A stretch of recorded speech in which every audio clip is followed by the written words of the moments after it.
그 2번만 여기 이 표에 보면 요 1번 부분 기초사항 말고 일단 채권자별 변제 예정액의 산정 내역이라고 되어 있는 부분에다가 제가 보여드린 채권자 목록을 보시면서 1번, 2번, 3번까지가 다 보이죠? 3번까지를 보시면서 구멍을 메꿔 보세요. 자, 채권 번호에다가는 일단 몇 번까지가 기재되겠어요? 네, 번호 쭉 적으시고 채권자명 다 나와 있죠? 적으시고 적으시는 게 더 빠를 것 같은데?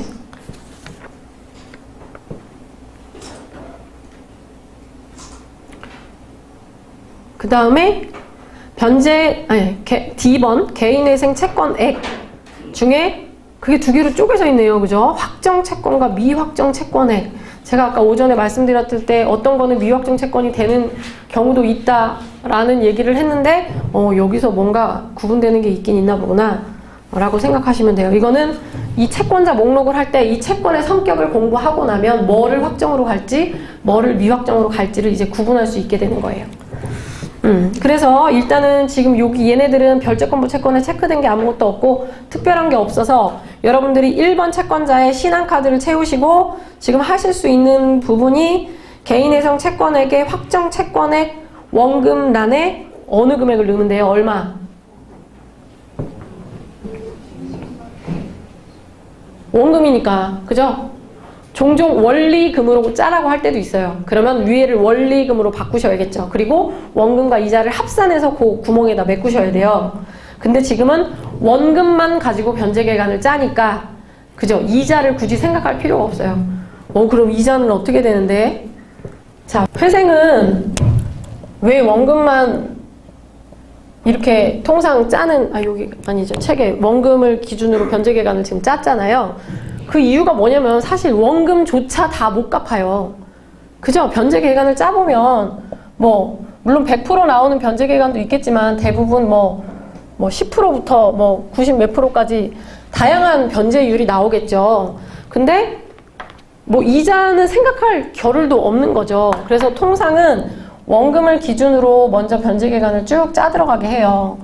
예전에 5년을, 예전이라고 하기도 뭐하지만 어쨌든 5년을 기준으로 변제계간을 짠다고 했을 때 일단은 5년에 이르기까지 원금의 변제계간을 짜요.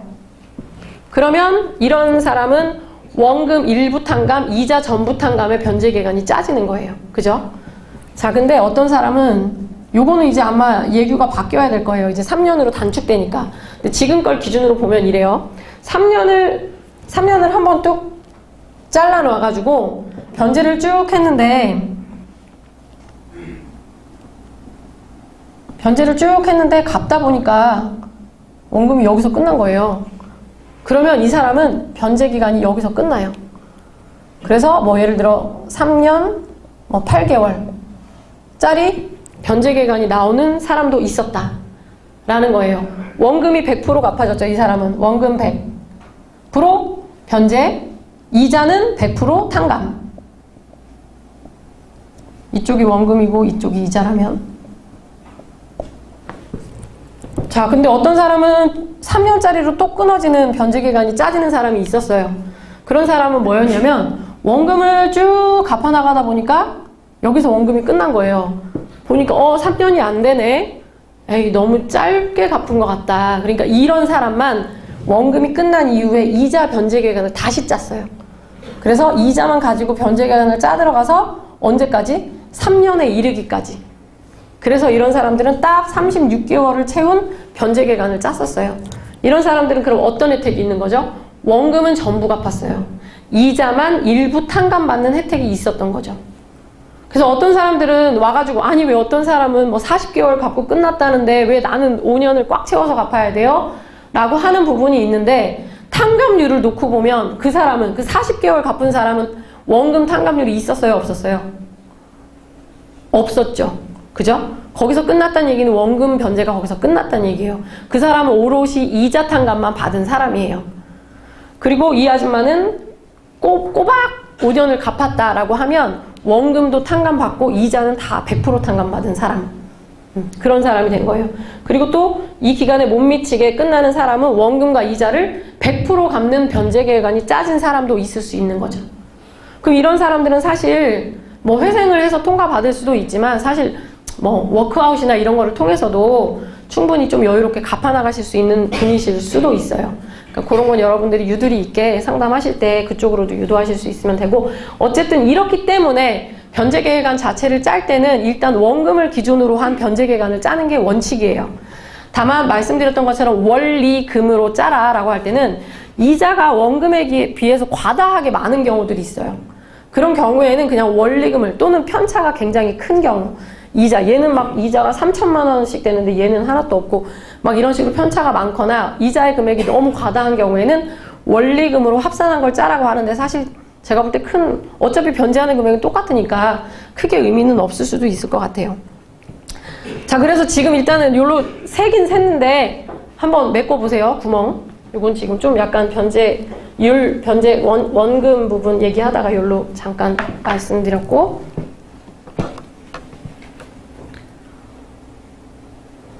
표 채워보셨나요?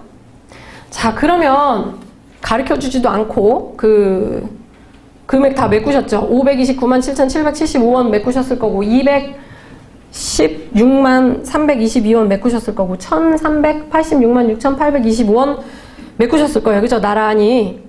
자, 그렇게 한 다음에 그러면 이 총 합계는 지금 계산기로 해보세요. 지금부터 계산을 한번 해야겠어요. 변제계획안 짜는 걸 알아야 되니까. 핸드폰으로 계산해보시면 합계 금액이 나올 겁니다. 계산해서 밑에 쓰셨어요? 그럼 합계란에 써야겠죠? 원금 확정 부분에. 총계란에도 써야겠죠? 왜 여기는 미확정 채권 없으니까 그냥 원금의 확정 채권액이 그대로 총계에 들어가면 되겠죠? G 부분에. 거기 쓰셨고, 자, 그 다음 제가 이제 샘플링을 하나 드릴게요. 저는 지금 급여를 200만 원씩 받고 있고요. 그리고 지금 저하고 와이프하고 둘이 살고 있어요. 근데 와이프는 지금 이제 우리가 아기를 가져보려고 원래는 직장을 다녔는데 결혼하고서는 이제 직장을 안 다니고 집에서 그냥 이제 살림하고 이렇게 하고 있습니다 라고 했어요. 그럼 이제 몇 인가구인지가 나오죠, 심플하게. 자, 그러면 여러분들이 뽑아내야 될 사항이 있죠. 급여와 생계비 부분이 나왔으면 뭐를 찾으러 가야 되죠?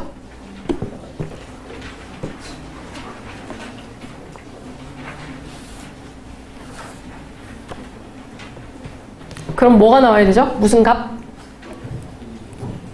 여러분들이 찢은 표에서 동그라미 3번이 나와야 되죠. 힌트는 동그라미 3번. 값을 여러분들이 구해야 돼요.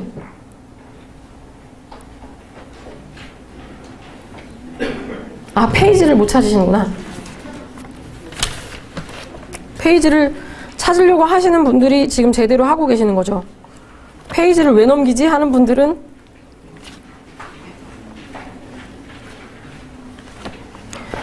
(138페이지를) 보셔야죠. 138페이지에서 뭔가를 하나 찾아서 동그라미 3번 값을 찾아서 쓰셔야죠.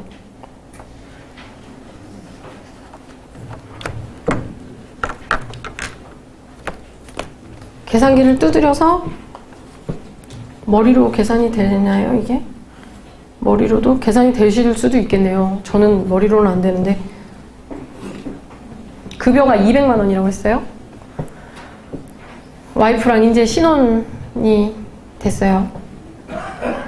내가 지금 부채가 신한카드, 사나머니, 그 다음에 한빛, 파트너스 대부 이렇게 부채가 있네요. 근데 결혼을 하고 나니 갚을 수가 없네요.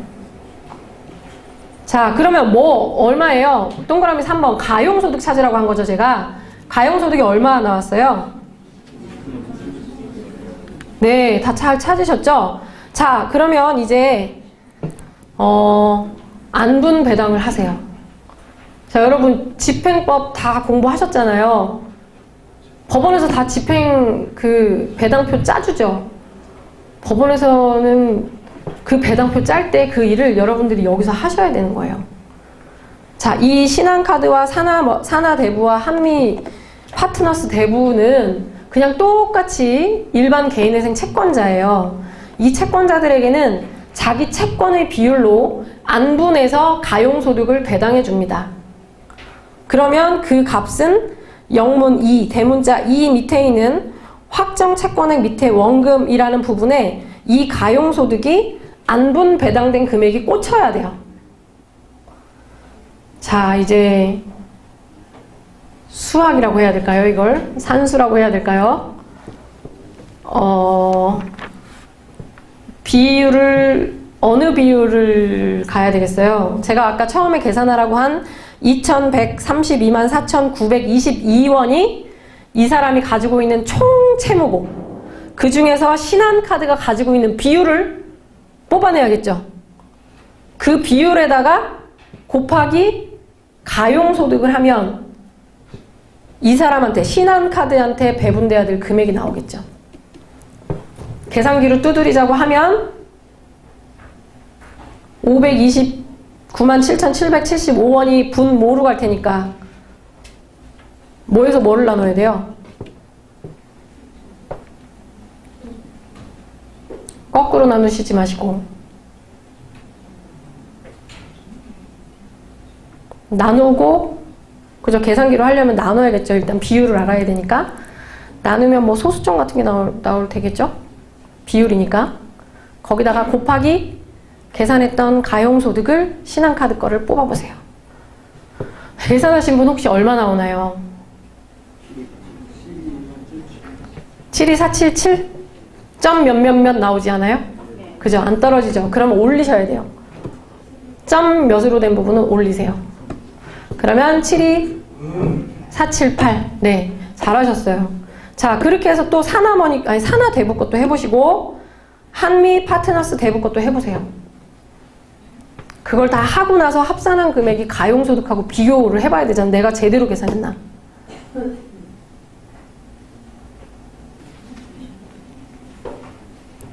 사나대부 계산하신 분 얼마 나오죠? 29,555. 네. 혹시 계산 안 되신 분들은 받아 쓰시고. 네. 그 다음에 한미 파트너스 대부까지 혹시 계산하신 분 있나요? 189,709 나왔대요. 네. 뭐 이제 안분배당 이렇게 하는 거구나. 얘네들 이렇게 배당해 주는 거구나. 변제계획 표는 이렇게 만드는 거구나. 자, 그러면 이제 그거 3개를 더 해보세요. 가용소득이 나오나? 더 해보세요. 가용소득으로 안분배당 한 거니까 가용소득이 나와야겠죠.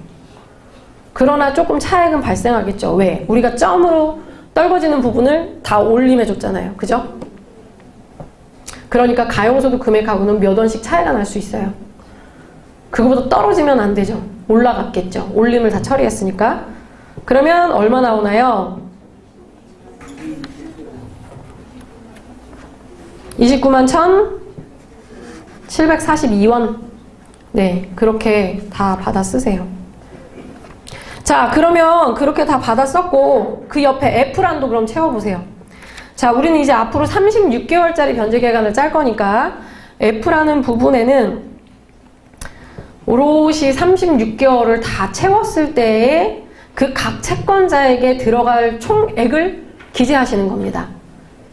신한카드는 아까 계산하신 72,478원에다가 36개월이 될 테니까 36개월을 곱한 값을 F라는 확정 채권액 밑에다 기재하시면 돼요.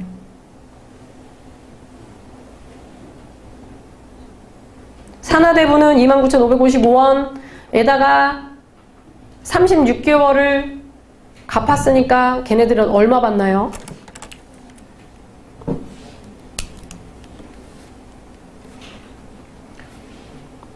한미 것도 하나씩 한번 계산하신 거 신한카드가 얼마 나와요?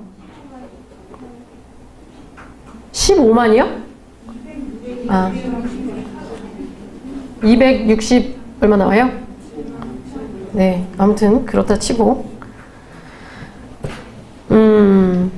어때요? 이 사람은 이 원금 요구에서 채권자들이 요만큼 받아가는구나. 아, 산하대부는 요만큼. 그죠? 자기 채권액의 비율로 안분해서 배당받는 표를 지금 요거 이제 다 메꾸시고 그 밑에다가 I, 영문 I에다가 그 합계 금액을 딱 박으셔야죠, 이제.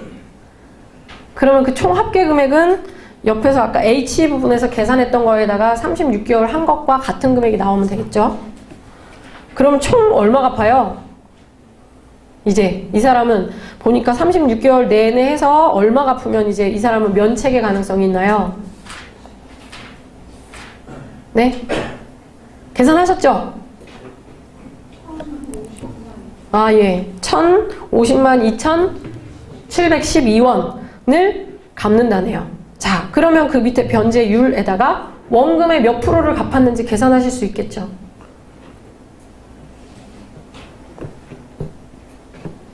원금의 몇 프로를 갚았나요? 이거는 그럼 지금 갚으려는 총액을 원래 갖고 있던 채권 금액으로 나누고 그 다음에 100을 곱하시면 몇 프로가 나오겠죠? 그죠? 그러면 대충 보니까 한 절반 정도 갚은 것 같네요. 그죠? 원금의 절반 정도를 갚고 나머지 부분을 이 사람은 탕감받게 되는 변제 계획안을 짜게 된 겁니다. 그래서 변제 예정의 표를 짜는 게 사실 제일 중요한데 이렇게 짜요. 여러분들이 그래도 기본적으로 다 뭐 안분 배당이 뭔지 이런 걸 알고 계시니까 이렇게 쉽게 한번 그냥 우리가 짜본 거예요. 그래도 우리가 확정과 미확정이라는 부분하고 그 다음에 그 부속 서류에 대한 부분, 이런 특이한 사항들을 채권자 목록 이후에 추가적으로 작성하는 방법들을 알고 있어야 해요. 그래서 그런 몇 가지만 이제 공부를 하고 집에 가면 될 것 같아요. 자, 그래서 페이지로는 이제 그 채권자 목록 이제 눈에 잘 익도록 옆에다 이렇게 하나 놓으시고 86페이지부터 다시 보도록 하겠습니다. 변제계약도 이렇게 놓으시고 보세요. 86페이지부터 보시면 개인회생 채권의 요건들을 이렇게 뭐 다 하려면 너무 시간이 많이 걸리니까 그게 읽어보시면 다 알 수 있고, 중요한 건 이제 특수한 것들을 쭉 봐야죠. 개인회생 채권의 종류에서 우선권 있는 개인회생 채권이라는 게 있어요.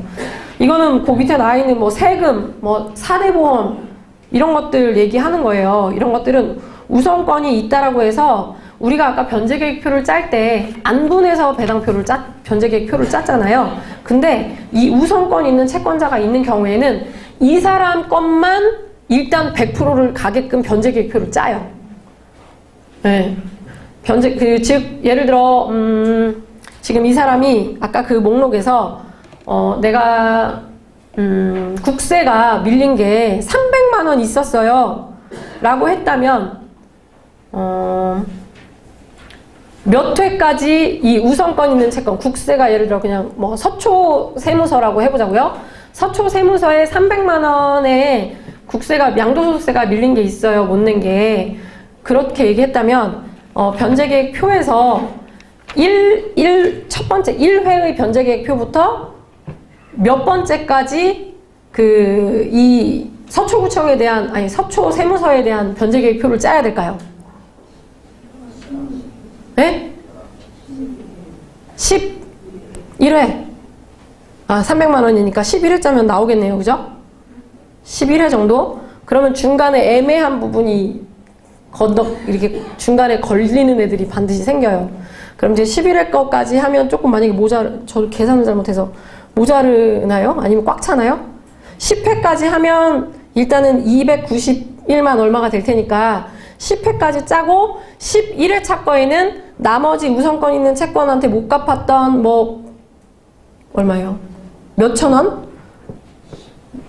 원 부분하고 그 다음에 나머지 가용소득 나머지 부분을 가지고 이 2번 채권자부터 이제 4번 채권자로 밀려나요. 우선권 있는 채권자는 항상 먼저 써줘요. 순서에 있어서 걔네들 거 해주고 그 다음 2번에서 4번으로 밀려난 지금 우리가 짜본 채권자들, 일반 회생 채권이라고 해요. 얘네들에 대한 변제계간을 이제 11회 거부터 반영을 해서 짜고 12회부터는 아예 1번 채권자는 변제계획 표에는 이제 빠져있는 표를 또 하나 그려주는 거예요. 그래서 표가 총 3개가 나오고 맨 마지막에 이걸 전부 통합해서 한 장으로 또 하나를 그려줘요. 표를. 그렇게 해서 사실은 표는 4개의 표가 나오게 돼요. 전체가 어떻게 갚아지는지. 그럼 마지막에 짜진 표에는 서초 세무서에 대한 거는 원금 부분란과 총 변제되는 금액 부분이 동일한 금액이 나오겠죠. 왜? 100% 변제하는 변제 기간을 짜줘야 되니까. 나머지 애들은 지금 우리가 짜봤던 것처럼 그렇게 안분 배당된 금액들이 쭉쭉 옆에 나올 거예요.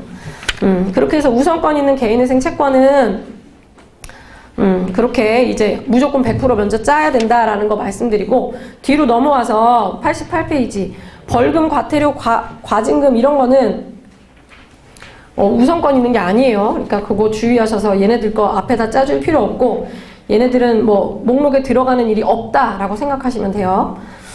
그리고 그 밑에 그간의 실무는 거기서부터가 사실 중요한데, 이게 작년에 판례가 하나 나왔잖아요. 그래서 원래는 그 30개월, 그러니까 총 60개월이 변제 기간이었잖아요. 그 중에서 50% 안쪽으로 우선권 있는 채권의 변제가 끝나게끔 짜라. 그렇게 해야 우리가 받아주겠다라고 했던 것이 법원의 입장이었어요. 모르겠어요. 저희는 어쨌든 서울중앙지방법원을 제일 많이 하는 사무실이니까 중앙지방법원을 기준으로는 그렇게 해야 받아줬어요. 근데 판례가 뭐라고 얘기를 했냐면, 니네가 2분의 1까지 우선 변제가 끝나야만 받아줘야 되는 근거가 없어 라는 판례가 나온 거예요. 즉 그 30개월을 넘는 기간이 우선권 있는 채권에 대한 변제를 하는 변제 기간이 짜지더라도 받아줄 수밖에 없는 상황이 됐죠. 다만 애매한 단서가 판례에 있어요. 뭐냐면 전체 채권자 일반의 이익에 적합한 경우가 얼마든지 있을 수 있으므로 전체 변제 기간의 절반 이내가 되어야만 전체 채권자들 일반의 이익에 적합하다는 논리는 아무런 근거가 없다 라고 했는데, 전체 채권자, 여기 지금 판례가 정확하게 실린 건가? 전체 채권자의 이익에 반한다, 반하지 않는다라는 부분을 그러면은 좀 생각해 봐야 되잖아요. 그래서 그거에 대한 기준은 없지만, 제가 생각했던 혹은 여러분들이 요거를 혹시 우선권 있는 채권을 되게 과하게 뭐 46개월, 뭐 50개월 이렇게 짜야 되는 상황, 그렇게 되면 뭐 10개월치만 일반 채권자들이 돈을 받아가는 거잖아요.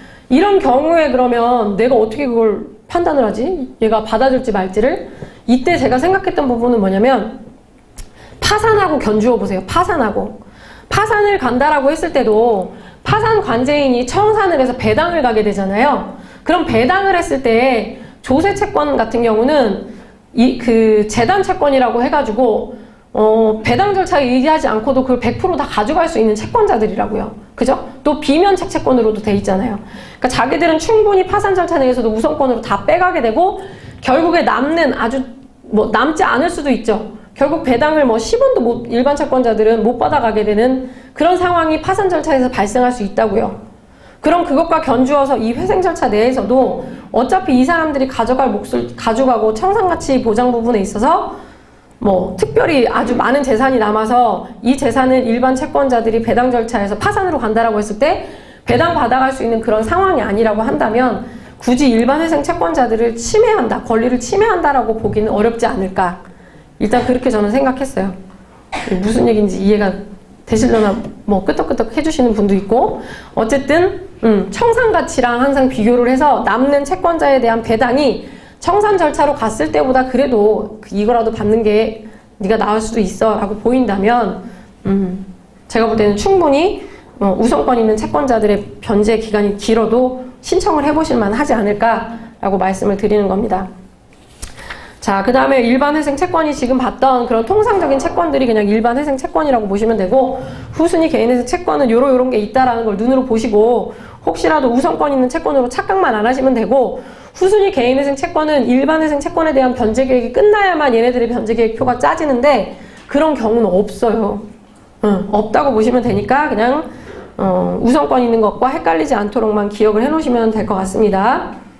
그 다음에 이제 89페이지에 나와 있는 내용 중에서는 우리가 볼 부분이 비면책 채권만을 개인회생 채권으로 하는 그거 한번 생각해 볼까요? 이거는 무슨 얘기냐면, 비면책 채권이 몇 페이지에 뒤쪽에 나와 있을 텐데,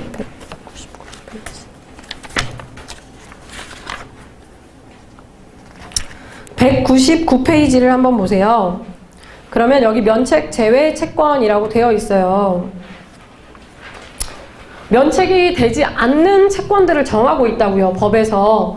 모든 채권들을, 내가 지금 못 갚는 모든 채무들을 다 몽땅 채권자 목록에 때려 넣어서 내가 구제를 받고 싶지만 법이 이거 이런 거는 아예 회생해서 면책이 안 돼 라고 하고 있는 것들이 있어요. 여기 쭉 열거되어 있는 것들을 보시면 알겠는데, 예를 들어 그 비면책 채권이라고 해서 그러면 여기 목록에 넣을 수가 없느냐? 그건 또 아니에요. 목록에 넣을 수는 있지만 넣은 이후에 나중에 면책을 신청하는 단계에서 이게 면책되었다라고 생각하면 안 된다는 거예요. 변제 기간을 다 채웠죠? 채웠을 때 여기에 비면책 채권도 이 목록에 들어가 있었단 말이에요. 그랬을 때 내가 여기서 이제 면책 신청을 넣는다고 했죠. 다 갚은 이후에. 그러면 아싸 좋아. 나 비면책 채권에 있는 거 목록에 넣었는데 법원이 모르고 넘어갔네. 나 이제 면책 신청했고 면책에 아무런 조건이 안 달렸으니까 내가 목록에 넣은 모든 채무는 다 면책받았어 라고 생각하고 그렇게 말씀해 주시면 안 된다는 거예요. 비면책 채권으로 법에 정해진 것들은 행여 내가 목록에 넣고 이분을 통과시켜주고 면책 결정까지 받아줬다 하더라도 여전히 법률상 비면책이에요. 그래서 별도로 계속 압류를 하거나 독촉을 하거나 돈을 받아가거나 돈을 변제해야 되는 거예요.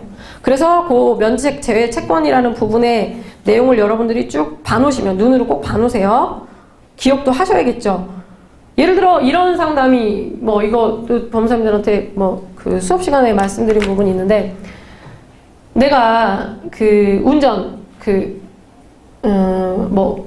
운전을 하다가 교통사고를 내가지고 인사사고가 난 거예요. 사람이 죽을 수도 있고 또는 아주 그냥 심한 상해를 입어서 장애가 발생했을 수도 있어요.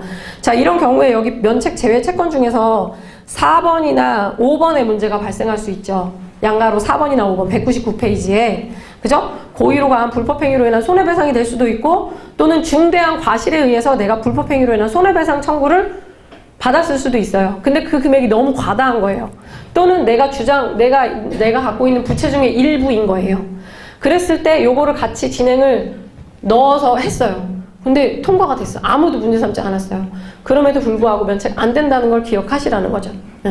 착각하지 마셔라. 내가 면책 결정 받았다고 해서. 파산에서도 마찬가지예요. 파산에서도 마찬가지로 비면책 채권에 대한 규정을 가지고 있어요. 예와는 별도로. 파산에도 나와 있거든요. 페이지 나중에 찾아보시고. 그러면 이제 그 부분을 혹시라도 여기에 넣었다 하더라도 판례에서 뭐라고 그러냐면 이것이 비면책인지 아닌지는 우리 재판부가 판단하지 않을 거야 라고 했어요. 그러니까 그거는 나중에 면책 이후에도 그 채권자가 다시 다툴 수 있는 부분인 거예요. 소송으로. 그러니까 이 재판부에서 판단하지 않았다고 해서 이거 해준다는 얘기구나. 파산에 목록에 들어갔는데 재판부가 아무 얘기 없으니까 통과시켜준다는 거구나. 이렇게 착각하시면 안 된다. 그래서 여기 비면책 채권에 대한 부분 89페이지의 내용을 제가 지금 설명드린 부분으로 여러분들이 조금 이해하고 계시면 그런 일이 꼭 생기거든요. 그러니까 그거 알고 계시면 좋을 것 같아서 설명드렸고, 뒤로 넘어와서 이제 많이 넘어갈게요. 그 93페이지를 오시면 채권자 목록 이거 우리가 지금 작성해봤잖아요. 이렇게 샘플 다 잘 들어가 있죠. 이거 보시고 따라 하시면 되는 거예요. 그리고 이제 뒤로 넘어가서 여기 설명도 다 지금 우리가 직접 손으로 해본 걸 말로 풀어놓은 거예요. 그러니까 이거 말로 풀어놓은 거 보고 따라 하려면 힘드시니까 지금 해본 걸로 96페이지까지는 커버가 됐어요. 자, 그 다음에 부속 서류 부분으로 넘어가서, 자, 97페이지 보증인이 있는 채무의 처리. 자, 이거는 내가 보증인이 아니고 나를 위해서 누가 보증을 서줬을 때, 그때는 어떻게 하느냐, 우리가 아까 만들어 본 산하대부를 예로 여러분들이 생각해 보세요. 내가 산하대부 대출을 받을 때 지금 다 결혼하셨죠? 내 배우자가 나를 위해서 보증을 서줬어요. 그 밑에다가 한번 요 옆에 있는 보지 않고 한번 작성해 보시든지 아니면 보고 한번 따라서 작성을 해보세요. 내 배우자가 지금 보증 서준 거예요. 그랬을 때는 그 보증인을 가지번호로 표시를 해서 밑에다가 달아줘요. 그래서 배우자가 없는 분은 가상의 배우자 이름을 한번 써놔보세요. 그래도 밑에다가 채권자 목록 아까 작성한 거 말씀드리는 거예요. 아까 작성한 산하대부 여러분들이 다 작성하셨잖아요. 그죠? 이거 자꾸 해보는 게 중요하니까 그 밑에다가 보증인 이거 산하대부 내 배우자가 보증 섰지. 지금 여러분이 채무자예요. 그 밑에다가 보증인의 표시를 가지번호를 달아서 써보시라고요. 그러면 지금 1번에다가 산하 그 대부를 써주셨을 테니까 밑에다가 1-1 이렇게 바뀌어야겠죠. 보증인이니까 가지번호로 진행한다. 그래서 1-1로 하시고 보증을 서준 사람 이름을 적으시고 그 위에 채권의 원인란에는 그 위에 산하대부에 대한 내용을 쓰시면서 이거에 대한 연대보증인이라고 여러분들이 체크하시면 연대보증 채무 이런 식으로 표시하시면 되죠. 그 다음에 그 보증 서준 사람의 주소를 기입하시면 되고 그 밑에 기입돼야 되는 내용은 97페이지의 내용을 그대로 보고 따라 하시면 돼요. 보증 채무를 대위 변제할 경우 대위 변제 금액 및 이에 대한 대위 변제일 이후의 민사법정 이유에 의한 이자 뭐 이렇게 기재하시면 될 것 같아요. 그래서 보증 이 사람은 왜 채권자 목록에 들어가야 돼요? 내가 회생을 통해서 면책을 받거나 또는 채무를 감면받았다 하더라도 보증인은 나랑 똑같이 면책을 받거나 채무의 감면을 받을까요? 안 받을까요? 안 받죠? 잘 알고 계시죠? 그거는. 그렇기 때문에 이 보증인에 대한 사항을 일단 목록에 넣으시고 자, 이 보증인 가지번호로 기재한 사람이 변제 계획표에는 어떻게 표시될까요? 기재를 하지 않아요. 왜? 이거는 산하대부를 예로 들었을 때 산하대부에 대해서 여기 지금 박보증이라고 하면 박보증이라는 사람이 독촉을 당해서 변제를 할 거 아니에요. 그러면 이제 산하대부는 더 이상 회생제도 내에서 여러분들이 그린 변제계획표에서 매달 72,478원을 원래 받아가야 되는 사람인데 대위 변제를 박보증한테 받는 순간 이제 여기서 돈 받아가면 안 되는 채권자가 됐어요. 그 대신 산하대부에 있는 채권을 누가 가져가겠어요? 나머지 채권자가 아니에요. 나머지 채권자가 아니고 박보증이가 대위 변제를 했죠. 그러니까 박보증이가 내가 산하머니에 변제했어요 라는 증서를 가지고 법원에 들어가면 이제 산하머니에 싸줘야 되는 돈을 박보증한테 싸줘야죠. 그죠? 이해되셨죠? 그래서 이 변제계획표에는 박보증을 별도로 표시하지 않고 산하대부만 표시해놓고 채권자 목록에 있는 가지번호에 있는 사람이 변제를 하고 변제증서를 가져오면 그 원래의 채권자가 가져갈 몫을 이 보증인이 이제 가져간다. 그래서 실질적으로 손해를 보는 사람은 이제 은행은 박보증한테 자기가 받아야 될 돈, 그 산하대부에서 빌려준 1,000만 원 넘는 그 돈 다 박보증한테 100% 가져가면 돼요. 그죠? 그런데 진짜 손해보는 사람은 이제 박보증이가 회생 변제 기간에 따라서 50%만 받고 끝나죠. 그래서 보증 선 사람이 손해봐요. 결국은. 그래서 이 변제계획 표에는 이 가지번호는 기재하지 않는다. 변제하고 원 채권자의 거를 땡겨와서 쓸 거니까 별도로 들어가지 않는다라는 거 기억하고 계시면 돼요. 뒤로 넘어가고요. 그래서 이런 것들이 있을 때는 이 채권자 목록 표시하고 변제계획 표에도 어떤 내용을 기재해야 되는지 뒤에 샘플링으로 다 넣어놨어요. 그대로 따라 하시면 되는 거예요. 전부가 아니고 일부 대위 변제했을 땐 어떻게 하느냐에 대한 것도 여기 나와 있어요. 읽어보시면 되고 공무원 연금 뭐 이런 부분도 그 연금에서 국가는 아무튼 손해를 안 봐요. 그것만 알고 계시면 돼요. 세금은 어떻게 했나요? 우선권 있는 채권으로 취급해서 100% 다 가져갔죠. 공무원 연금, 국가에서 연금을 가지고 대출을 나가줬어요. 그랬을 때는 회생에서는 마치 일반 회생 채권과 똑같이 변제 기간을 짜서 이렇게 진행됐거든요. 근데 마지막에 가서는 못 갚은 돈을 나중에 가서 이 사람이 공무원으로 있는 동안에 계속 다 가져가요. 그래서 결국 다 그 연금에서 대출해준 돈은 다 회수해 간다라는 거 알고 계시면 돼요.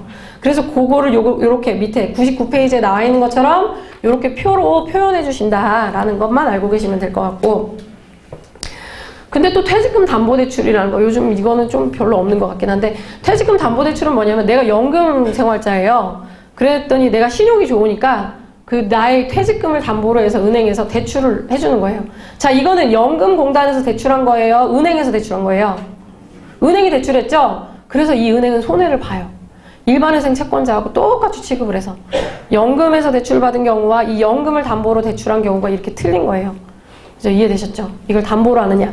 말은 퇴직금 담보 대출이에요. 하지만 퇴직금에 어떤 담보를 설정하거나 이런 행위가 없어요. 퇴직금은 압류금지 채권이기도 하잖아요. 그죠? 그거 꼭 기억해 놓으시고. 공무원 퇴직금은 100% 압류금지죠. 그죠? 그러니까 청산가치 기재하실 때도 퇴직금 예상액이 청산가치 요 재산 목록에 들어가거든요. 그랬을 때 그 공무원이었다. 이 신청 채무자가 공무원이다. 그러면 이 재산 목록에 퇴직금 예상 증명서상에 나와 있는 돈의 2분의 1이 여기 반영되나요? 아니죠. 빵원. 퇴직금이 뭐 억이 나와도 빵원이 되는 거예요. 그런데 만약에 그게 아니고 그냥 일반 회사 다니는 그런 사람이 퇴직금 확인서를 갖고 왔어요. 그랬더니 퇴직금 확인의 그 예상액이 8천만 원이다. 자, 그러면 재산 목록에 최종 더하기 빼기해서 나오는 청산가치에는 얼마 반영되는 거예요? 네? 그쵸. 2분의 1까지니까 압류금지 빼고 나면 4천까지 되죠. 그래서 여기 그렇게 반영되는 거고. 또 하나, 근데 요즘은 일반 그냥 조그만 회사들도 그 퇴직금을 적립하지 않고 연금으로 가입해줘요. 그죠? 퇴직연금으로 근로복지공단에서 하는 뭐 퇴직연금 이런 거 해가지고 하잖아요. 그렇게 되면 그 퇴직연금은 또 압류금지, 전액이 압류금지 채권이 돼요. 그래서 만약에 연금의 형태로 가입되어 있는 증서를 가지고 오시게 되면 또 일반 회사에 다니고 있는 이분의 재산 목록에서도 압류금지 채권으로 공제되는 부분이 더 확 늘어나는 거죠. 그래서 결국 퇴직금으로 인한 청산가치에 반영되는 금액이 0이 될 수 있는 소지가 있다. 라는 거를 기억하고 계시면 좋을 것 같아요. 이거를 연금 부분 얘기하다가 이제 그 재산 목록에 대한 얘기까지도 나왔고, 별채권부 채권. 이제 별채권부 채권. 별채권부 채권은 여러분들이 채권자 목록 작성하실 때 부속서류 1에 체크하게 되는 부분이에요. 부속서류 1에 체크하는 부분이고, 102페이지. 별채권부 채권은 말 그대로 담보를 갖고 있는 사람을 얘기하는 겁니다. 그래서 담보권을 실행할 수 있는 채권자를 의미하는 거고요. 담보권을 실행한다. 그러니까 별채권을 갖고 있는 사람은 회생제도에 의하지 않고도 자신의 별채권을 행사할 수 있는 권리를 그대로 유보하고 있어요. 가지고 있어요. 그래서 예를 들어 여기에 어떤 사람은 판결문을 갖고 있고 어떤 사람은 설정을 하고 있어요. 근저당권을 설정하고 있는 이런 사람이 있을 때 이 사람 부동산이 있는 거예요. 지금 회생 들어갈 사람한테. 그래서 경매를 넣었고 이 근저당권자도 경매를 넣었어요. 똑같이. 근데 개인회생 신청을 할 때 금지명령 신청을 이제 경매를 넣었으니까 이건 중지명령 신청의 대상이 되죠. 그죠? 그랬더니 법원이 중지시켜줬어요. 그래서 이제 이 사람 집 안 넘어가게 생겼구나 라고 해서 쭉 갔어요. 여기 면책까지 가면 안 되죠. 인가까지만 가야죠. 인가. 그럼 인가의 시점에 딱 왔을 때 이 두 가지의 운명이 갈리죠. 그죠? 어떻게 갈리죠? 여기서 넘어온 판결문을 가지고 이렇게 집행을 해왔던 이 사람의 경매는 돈 낭비되죠. 실효돼 버려요. 그냥 일반 회생 채권자와 동일하게 취급이 되니까. 자, 근데 근저당권 설정을 해놨던 이 사람은 회생제도 내에서 별채권부 채권이라고 했죠, 우리가. 이 사람은 별채권부 채권을 행사할 수 있는 권리를 유보, 계속 갖고 있다. 잃어버리지 않는다라는 거잖아요. 그래서 여기에 가면 다시 속행 신청하면 바로 나머지 절차를 진행해줘요. 그래서 이 회생하는 사람 집을 지킬 수 있다? 아니죠. 못 지키죠. 경매로 넘어가 버리는 거예요. 경매로 넘어가 버리는데 배당받는 당사자가 틀려지겠죠. 그냥 이 회생을 하지 않았다고 하면 거기에 붙어있는 뭐 가압류라든지 이런 사람들 또는 이 판결문을 갖고 있는 사람도 다 배당 절차에 들어가서 배당을 받게 되겠지만 이 회생 절차를 진행한 사람에 있어서의 이 경매에 있어서의 배당은 누구만 받아요? 별채권부 채권자만 받아가죠. 자, 그래서 별채권부 채권자는 이 경매가 끝나기 전에는 자기 채권을 확정할 수 있어요? 없어요? 그러니까 이 채권이라 하면 회생제도 내에서 보호해주는 채권을 확정할 수가 없죠. 경매에서 내가 얼마 배당받을지, 이 집이 얼마에 낙찰될지 내가 모르잖아요. 그래서 그거를 미리 예상해주는 표를 짜는 게 부속서류 1번인 거예요. 그래서 그 예시를 보면 105페이지에 이제 그 부속서류 표가 나와 있는 거예요. 105페이지가 여러분들이 짠, 지금 종이 찢은 거 뒷면 보세요. 뒷면 보면 부속서류 1이라고 있죠? 그 표를 예시를 들어서 여기 105페이지에 넣어 놓은 거예요. 그래서 요거를 계산, 아까 지금 요 과정을, 요 시나리오를 미리 계산한 값을 여기에 넣어 놓는 거예요. 그래서 법원이 과연 이 근저당권자, 별채권부 채권자가 이 경매를 실행했는데도 불구하고 못 받고 법원으로, 회생법원으로 달려올 나 얼마 못 받았어요 하고 달려올 그 금액이 얼마일까를 미리 예상하고 있는 표가 이 부속서류 1. 자, 그래서 요 외환은행 거 한번 보자고요. 이 계산하는 거 식 먼저 위에다 그냥 써놓으세요. 요 뒤에 보면 계산하는 거 어떻게 계산한다 쭉 나와 있는데 간단하게 계산하면 동그라미 3번이 별채권 행사 등으로 변제가 예상되는 채권액이잖아요. 즉 경매로 실행을 통해서 배당받을 금액. 그죠? 이해하셨죠? 그 금액을 지금 미리 예상한 금액이 이 사람은 7억 4,400만 원이네요. 그죠? 이 금액을 그럼 어떻게 계산했느냐? 그 값은 위에다가 최시작이라고 써놓으세요. 동그라미 3번 계산하는 방법 알려드리는 거예요. 최시작. 최시작은 뭐냐면 채권 최고액과 시가의 70% 중에서 작은 금액을 거기다 기재하게 되어 있어요. 시가의 70% 금액 밑에 계산해 있죠? 이분 회생하시는 분인데 부럽지 않나요? 이 지금 표에 예시에 나오는 분. 저는 부럽네요. 13억 9천짜리 집에 살고 계시네요. 13억 9천짜리 그 아파트에 지금 살고 계시고 70% 했더니 9억 7,300만 원 나와서 채권 최고액인 7억 4,400과 비교해서 작은 금액이 지금 별채권 행사 등으로 변제가 예상되는 채권액으로 우리가 계산했어요. 자, 동그라미 4번은 그럼 어떻게 계산하느냐? 위에다가 쓰세요. 최현 큰 빼기 동그라미 3. 최현 큰 빼기 동그라미 3. 이거는 뭐냐? 최고액하고 현재액은 앞에 나와 있는 원금과 이자 기재했던 6억 4,999만 원 그거 있죠? 채권 현재액. 그거와 비교를 해서 큰 금액을 찾아요. 눈으로 찾아보세요. 큰 금액에서 동그라미 3번에 계산했던 금액을 빼는 거죠. 그러니까 어떻게 두 개 금액이 같으니까 지금 0이 됐죠. 자, 그래서 외환은행은 지금 이 집 경매 넘어갔을 때 외환은행은 회생제도로 저 돈 못 받았어요 라고 들고 올 돈이 있을까요? 없을까요? 지금 예상한 걸로는 없어요. 그죠? 동그라미 4번이 회생제도로 들고 오겠다라고 싶은 돈을 미리 예상해 놓은 돈이에요. 그래서 외환은행에 대한 변제계획 표로 넘어가 보게 되면 변제계획 표에 변제계획 표, 요 변제계획 표 종이 찢은 거 한번 보세요. 거기다가 굳이 외환은행 거를 우리가 적는다. 한번 뭐 적어보셔도 되겠어요. 밑에 빈칸에다가 외환은행 걸 적는다라고 했을 때 확정 채권액에다가 원래는 지금 원금이 6억 499만 원이잖아요. 그걸 적어야 될 것 같지만 그걸 적는 게 아니고 외환은행은 0을 적어요. 0, 빵. 왜? 얘한테는 배당표 미리 여기 회생계획안에서 짜지 않아요. 얘는 별채권부 행사에서 넌 거기서 다 받아가잖아. 우리가 계산해보니까 너는 경매하면 거기서 다 받아가. 우리가 회생해서 떼놓을 필요가 없는 애야. 라고 변제계획 표에 반영을 한 거예요. 그래서 빵을 넣으시면 된다. 자, 신라저축은행을 근데 보세요. 신라저축은행은 같은 부동산에 2순위로 설정을 했네요. 그죠? 같은 부동산이잖아요. 지금 그죠? 1번, 2번. 자, 그런데 얘에 대해서는 똑같이 계산을 해보세요. 채권 최고액과 시가의 70%에서 작은 금액을 빼는데 그때 밑에 보시면 채권 최고액에서 그 시가의 70%를 계산한 금액에서 채권 최고액 위에 선순위 채권 최고액을 빼준 값하고 비교를 해야 돼요. 시가 비교를 할 때.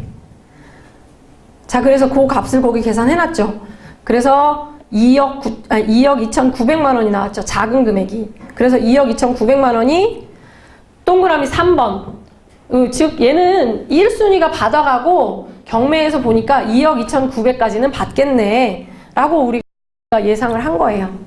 자, 그런데 못 받을 금액을 그럼 계산해보자. 이거는 채권 최고액 현 큰에서 빼기 3 그거 해보세요. 그렇게 해서 계산한 금액은 1억 3,500이네 라고 계산을 뽑은 거예요. 자, 그러면 여러분이 찢은 변제 계획표에다가 신라저축은행은 어떤 금액, 여기 나와 있는 수많은 금액 중에 2억 8천을 적으실래요? 2억 2,900을 적으실래요? 1억 3,500을 적으실래요? 그렇죠. 1억 3,500이 이 사람이 경매 절차에서 못 받았다고 회생으로 끌고 들어올 남은 채권이라는 거죠. 그래서 그 금액에 대해서는 1억 3,500에 대해서는 여기 표에 들어갔으니까 안분 배당할 때도 여기 옆에 안분 배당할 때 여러분이 여기 중간에다 아까 쓰셨잖아요. 그죠? 거기다가 안분 배당 금액을 쓰게 되는 거죠. 그런데 우리가 아까 표를 그렸을 때의 차이가 하나 있죠. 뭐냐? 확정됐어요? 안 됐어요? 지금 이 변제계획표 짤 때 이미 경매 끝났나요? 안 끝났죠? 경매는 언제? 회생 끝나고 나면, 회생 인가되고 나면 그 다음에 나머지 진행될 절차잖아요. 그러니까 아직은 미확정인 거죠. 그래서 여기다 적어주셨을 때 확정과 미확정 쪼개진 부분에서 미확정 쪽에다가 금액을 기재하시게 되는 거예요. 그래서 칸이 두 개로 쪼개져 있다. 그래서 미확정에다 기재하시고 이 뒤에 월 변제 예정액 안분 배당하시는데도 미확정 쪽에다 기재하시고, 그죠? 요거 나중에 최종 총 변제 예정액도 미확정 채권액 쪽에다 기재하시고, 이렇게 쪼개진 중에 우측 칸에다가 여러분들이 다 기재를 하시게 되는 거예요. 그래서 아, 미확정 채권은 이런 경우 발생하겠구나. 그럼 얘는 어떻게 하겠어요? 나중에 배당 다 끝나고 언젠가 경매가 끝나고 남은 채권 가지고 증서 가지고 법원에 내면 그때 가져온 금액이 여러분 1억 3,500 그대로 갖고 올까요? 예? 우리가 신이에요. 이 낙찰 금액을 정확하게 예측해가지고 이 사람이 우리한테 얼마의 채권을 갖고 올지 정확하게 맞춘 금액이 아니잖아요. 1억 3,500이라는 돈은 우리가 사실 나중에 분석해보시면 조금 넉넉하게 잡아놓은 금액이에요. 배당받지 못할 금액을. 그래서 그 금액에서 이 사람이 예를 들어 1억을 가져왔다. 그럼 1억이라는 금액으로 다시 확정된 안분배당표가 나오겠죠. 그러면 그동안 지금 예를 들어 10달을 부은 후에 이 사람이 확정된 걸 갖고 왔다. 그럼 10달 동안 유보돼 있었잖아요. 이 미확정 채권에 대한 부분은 원래는 이제 내가 매달 채무자가 돈을 넣으면 그 돈을 매달 내가 표짠 안분 배당대로 회생위원이 돈을 각 채권자들에게 이렇게 돈을 쏴줘요. 그런데 미확정 채권에 있는 애들 돈은 안 쏴주고 그냥 계속 적립해놔요. 그랬다가 얘가 확정된 애가 얼마 확정됐어요? 라고 신고 들어오면 그걸로 다시 배당표를 짰을 때 나머지 채권자들한테 조금씩 더 가는 몫이 있겠죠? 그거를 이제 그때 쫙 넣어주고 이제 확정된 그 이후로는 확정된 거 기준으로 11회부터 나머지 60회에 이르기까지는 확정된 기준으로 변제 그 금이 쭉쭉쭉 들어가겠죠.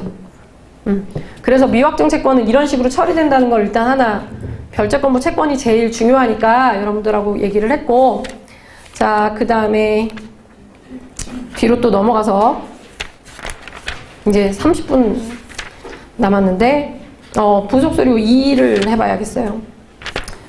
108페이지. 우리가 찢은 204페이지 뒤쪽에 보면 또 뭐 아무튼 빈 양식이 쭉 있는데 여기 그냥 샘플 양식을 여러분들이 보셔도 될 것 같아요. 부속서류 2번은 뭐냐면 다툼이 예상되는 채권이에요. 그래서 어떤 소송이 뭐 금액에 대한 다툼이 있어서 소송이 계속되고 있거나 이런 경우에 이제 여기다가 그 109페이지에 부속서류 2번 거기 샘플 담아 놓은 거거든요. 채권자 목록상 채권 현재액이라는 부분은 채무자가 적은 금액을 주장하겠어요? 채권자가 적은 금액을 주장하겠어요?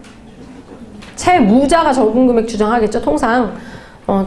그러니까 이제 통상은 채무자가 주장하는 금액이 거기 기재되면 되고, 2번 채권자 주장 현재액은 이제 채권자가 주장하는 금액 적으시면 되고, 동그라미 3번은 그 차액을 적으시면 되는 거고, 다툼이 없는 부분은 이제 적은 금액을 적으시면 되고, 차이 내는 부분에 차액을 적으시면 되고. 자, 그러면 여기서 또 확정 채권과 미확정 채권으로 기재되는 금액을 두 개 찾아내셔야 돼요. 어느 게 확정으로 가고 어느 게 미확정으로 가겠어요? 변제계획 표로 갈 때. 동그라미 3번이 확정 채권으로 가고 동그라미 4번이 미확정 채권으로 변제계획 표에 적으시면 되는 거죠. 그래서 두 개가 유기적으로 이렇게 왔다 갔다 해야 돼요. 그래서 변제계획 표에 그런 식으로 반영, 두 개가 나란히 있겠죠. 이거 잘못 적은 거 아니야? 아니죠. 여기 다툼 있는 거에는 두 개가 확정도 있고 미확정도 있고 두 개가 다 표시되게 되겠죠. 그런데 통상 다툼이 있는 경우에 다투지 마시고 그냥 채권자가 인정하는 대로 가는 게 그죠? 우리가 변제계획 표를 짤 때 채무가 많다고 많이 변제했나요? 네? 채무가 적으면 적게 변제하고 채무가 많은 사람은 많이 변제하고 이렇게 변제계획안 짰어요? 아니죠? 절대로 그거 아니잖아요. 채무가 아무리 많아도 내가 갚을 수 있는 능력이 안 되고 부양가족도 많고 뭐 여러 가지 형편이 어려우면 아주 적은 금액만 변제하고도 탕감을 받았잖아요. 채무 금액이 이거 지금 다툼 얼마 다투고 있어요 지금? 300만 원을 다투고 있는데 300만 원을 다투지 않고 그냥 넣고 그죠? 넣고서 진행해도 사실은 제가 볼 때 크게 문제가 없으니까 이런 거 가지고 다투지 마시라고 일단 말씀드리는 거고요. 다만 뭐 굳이 다퉈야 되는 경우가 있다고 하면 우리가 개인회생 자격이 되려면 채무 금액에 제한이 있죠. 그게 얼마예요? 5억, 10억 이렇게 그죠? 그죠? 그 무담보는 5억, 담보부는 10억까지 돼야 돼요. 왜 굳이 이 요건을 맞춰서 개인회생으로 가려고 하냐? 개인회생 제도에는 채권자 동의 절차가 없잖아요. 그죠? 근데 만약에 이 금액을 넘어서는 경우에는 우리가 일반회생 절차로 넘어가야 되는데 일반회생 절차로 물론 무조건 못한다고 하시면 안 되겠죠. 아 이거 채무가 넘어서 법이 굳이 하는 제도가 없어요. 여기서 개인회생 배웠다고 그렇게 얘기하시면 안 되겠죠. 일반회생 제도로 갈 수 있어요. 다만 일반회생 제도로 가게 되면 채권자 동의 절차가 필요하다. 그래서 복잡해지는 거죠. 채권자 집회도 여러 번 있어야 되고 실질적으로 그 동의를 일일이 이끌어내야 되는 부분이 있기 때문에 개인회생 제도는 동의 없이, 그죠? 동의 절차가 아예 없어요. 그냥 이의 절차는 있지만 동의 절차는 없다. 그러니까 쉽게 이제 요건에만 지금 배운 우리가 1교시에 배웠던 원칙들만 충분히 잘 지켜내면 통과되실 수가 있는 거죠. 그래서 이제 그럴 때는 다퉈야 되는 부분이 뭐 이자에 대한 다툼이나 이런 게 이자까지 다 포함해서 아까 5억, 10억 계산합니다. 그러니까 이제 그런 다툼이 발생할 때는 당연히 다퉈야겠죠. 내가 회생을 하느냐 마느냐의 문제가 달린 문제니까. 그런 거 아니고서는 인정하고 넘어가시는 게 좋을 것 같아요. 자, 그 다음에 전부명령 110페이지로 넘어가겠습니다. 전부명령에 대한 부분은 부속서류 3번에 들어가는 부분이에요. 전부명령이 왜 이제 부속서류 3번에 들어가냐? 예전에 맨 처음에 2004년도에 개인회생 제도가 시행됐을 당시에는 전부명령 특칙이 없었어요. 즉 전부명령을 실효시킬 수 있는 법의 규정이 없었어요. 그런데 이게 2006년에 통합도산법으로 넘어올 땐가 돼가지고 아마 이게 그 전부명령의 특칙 규정이 생겼어요. 그래서 인가시를 기준으로 요 인가의 효력에 뭐를 아주 넣어놨냐면 전부명령의 효력을 상실시키는 효력을 넣어놨어요. 자, 이 인가는 여기 효력 나오니까 또 얘기해보면 인가는 채무를 변경시키는 효력이 있나요? 없나요? 권리 변경의 효력이라고 하는데 권리 변경의 효력이 있나요? 없나요? 인가는 이 인가로 인해서 우리가 원래 여기 아까 맨 처음에 기억나실지 모르겠는데 뭐 1억의 채무가 있던 사람이 뭐 아까 우리 뭐 한 1,080만 원인가 갚았죠. 1,080만 원을 갚는 게 통과됐어요. 그죠? 통과됐을 때 그럼 나는 이제 채무가 1,080만 원밖에 안 남았어 라고 하는 부분이 권리 변경이에요. 그죠? 근데 이러한 권리 변경의 효력이 인가에는 없어요. 파산에서는 면책을 받게 되면 그냥 면책 결정이 나고 이게 확정이 되면 채무는 자연 채무가 돼서 더 이상 어떤 소구를 할 수 없는 그런 채무가 되죠. 자, 이것도 물론 이게 뭐 집행, 뭐 소송을 하거나 이거는 이미 다 밟았으니까 못하는 건 맞는데 이 권리 변경의 효력이 언제 발생하느냐면 변제가 끝나고 변제 완료해서 면책 신청을 해서 면책 결정을 받으면, 그래서 이게 확정되면 그때 권리 변경의 효력이 생겨요. 그래서 이 회생을 진행하는 사람이 중간에 나 이제 자꾸 5년을 기준으로 하는데 어쨌든 3년을 갚았어요. 그랬더니 이제 60개월이니까 우리 편하게 30개월을 갚았다고 해보자고요. 30개월을 갚았는데 나 힘들어서 이제 도저히 회생으로는 돈 못 갚겠다. 난 이제 내가 그냥 별도로 생기는 대로 갚아야겠다 라고 생각을 하고 이 회생을 중단하고 이제 그럼 자기 생각에는 채무가 얼마 남았어요? 540만 원 남았죠. 이해되시죠? 제가 지금 얘기하려고 하는 부분. 응, 내가 생각할 때는 나 이제 이 절반 갚았으니까 이제 나 540만 원만 갚으면 돼 라고 하고 회생을 중단하고 채권자들한테 이 돈을 갚으려고 했더니 착각을 한 거예요. 권리 변경의 효력이 이때 생기는 게 아니고 이때 생기기 때문에 이 사람은 이 변제를 중단해서 폐지가 된 순간 기존에 있었던 1억이라는 채무가 그대로 다 살아나서 채권자들로부터 독촉을 받기 시작하고 이 돈을 금액으로 기준으로 해서 경매도 당하고 압류도 당하고 독촉도 당하고 이렇게 되는 거죠. 그래서 권리 변경의 효력이 여기 없다는 거를, 인가에는 없다는 거를 지금 한번 설명드리는 거고, 근데 인가 결정에 있어서 중요한 효력 중에 하나는 지금 얘기하고 있는 뭐예요? 전부명령. 전부명령을 실효시켜요. 이거는 중요한 거니까, 이건 중요한, 어떻게 보면 두 개를 잘 구분해 놓고 계셔야죠. 그래서 전부명령을 없앤다. 이 조문이 들어오기 전에는 옛날에 전부명령, 이제 급여가 많으신 분들이기도 했지만 전부명령이 들어왔는데 회생을 할 수 없는 그런 상황도 나왔었어요. 근데 이제 전부명령을 실효시키니까 어떻게 해야 돼요? 여기서부터 여기까지는 전부명령이 살아있죠. 이 그림이 엉망이어서 좀 그렇긴 하지만 신청 시부터 인가가 날 때까지는 전부명령이 실효가 이때 되니까 살아있잖아요. 그러니까 채권자는, 이 전부 채권자는 돈을 계속 가져가죠. 응? 그러면 자기 채권이 확정이 돼요, 안 돼요? 안 되죠. 이 절차가 진행되는 동안 계속 미확정인 채로 남아있어요. 그래서 전부명령 채권자는 채권자 목록에는 동일하게 표시를 하지만 부속서류 3번에 체크를 하게 되는 거고, 변제계획표에는, 표가 아니네요. 변제계획표에는 미확정 채권으로 또 표시하는 채권자 중에 한 명이 되겠죠. 그리고 언제 확정되죠? 인가가 되고 나면 이제 더 이상 돈을 가져갈 수 있어요? 못 가져가요? 못 가져가죠? 이제 드디어 이 사람에 대한 채권이 확정됐습니다. 그죠? 그래서 그 확정된 걸 가지고 변제계획표를 한 번 다시 짜서 또 법원에 내줘야 돼요. 인가가 된 이후에. 그래서 전부명령이 있는 분들에 대한 거는 좀 비용을 그래도 조금 담은 돈 10만 원이라도 더 받으시고 진행을, 어쨌든 변제계획표를 한 번 또 내야 되잖아요. 확정된 이후에. 바로 인가 이후에 확정이 되니까 확정된 금액으로 다시 하셔야 되니까 그런 것들을 좀 감안하시면 좋겠다라는 생각이 들고, 그래서 그 부속서류에 대한 체크는 110페이지에 보시면, 그러면 네, 어쨌든 전부명령은 그래서 그 밑에 부속서류 3번 이렇게 표시를 하시는 거다라는 거 여러분들이 기억하시면 좋겠고,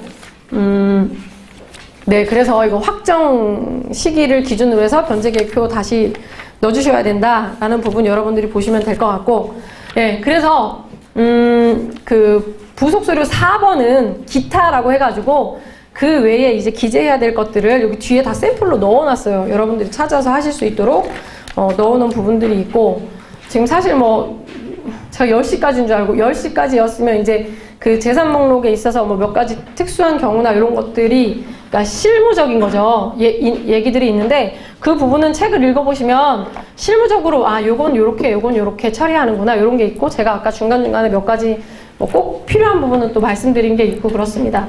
그러니까 그렇게 해서 많이 참고하시고, 이 책은 이제 여러분들하고 그 코로라는 프로그램으로 사실 만드시게 되면 그 지금 말씀드렸던 모든 변제계획안이나 이거는 코로가 알아서 잘 짜줘요. 청산가치 보장의 원칙도 잘 지켜서 얘가 잘 짜줘요. 그러니까 그거는 이 기본을 알고 그걸 그 프로그램을 접하시면 그걸 다 이해하시기가 좋으실 거고, 그러나 실무적으로 여기에 나와 있는 어떻게 처리해야 되는지에 대한 부분은 오히려 표를 짜는 것보다 더 중요한 부분이에요. 경험을 해야만 얻을 수 있는 부분이 이 책에 담겨져 있는 거거든요. 그러니까 여러분들이 책에 있는 내용을 많이 그 실무 일을 하실 때 해놓으시면 간접 경험이 다 된 부분이니까 많이 참고하시면 좋겠고, 물론 절대적이지 않아요. 왜? 법원마다 틀리게 처리하는 경우도 많고요. 사안에 따라서 틀리게 처리하는 경우도 많아요. 그러니까 그거는 각 법원에 있는 특성을 또 잘 이해하시면 되고, 그리고 항상 끊임없이 처리하는 방법도 법원이 또 바꿔요. 그렇기 때문에 내년에 또 내용이 또 틀려질지 몰라요. 그러니까 그런 것도 그때그때 여러분들이 업그레이드 해 가시면서 일을 하셨으면 좋겠습니다. 어쨌든 시간 제가 착각하고 있어서 죄송하고요. 긴 시간 이렇게 들어주셔서 감사합니다. 수고하셨습니다.